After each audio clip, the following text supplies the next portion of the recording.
Dobré ráno, Mají. Dobré ráno, mami. Každé ráno se připravuju do školky. Mám totiž 4,5 roku. Čistím si zuby. Oblékám se a obouvám se už sama. Já už jsem, Mají, připravená. A co ty? Já si ještě zapnu bundu a obuju boty. Moje školka se jmenuje Klíček. Někdy jezdíme autobusem, ale dnes pojedeme autem. Už se těším, že v září budu chodit do nové školky. Jsem zvědavá, jak to tam bude vypadat. Ale ne, tady to vypadá úplně jinak. Kéž by to vypadalo jako u nás. Když jsem ve školce, tak si umyju ruce a tady je můj ručník.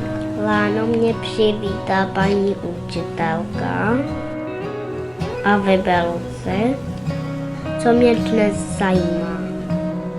Někde se vezmu táce, někde si připlavím kopeleček.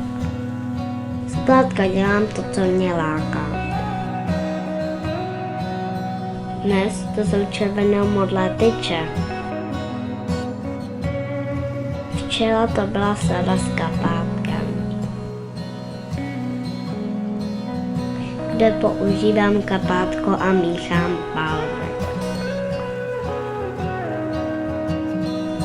Spočítám to a dám tam číslici. Někdy objevuju celé světadíly, třeba Jižní Ameriku.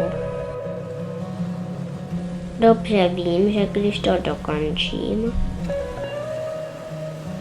je potřeba pomůcku připlavit pro dalšího kamaráda. To znamená učit, poskládat, odnést tam původní místo. A přála bych se, aby to takhle vypadalo i v nové školce. Prosím, pomůžete nám, aby jsme to dokázali sami.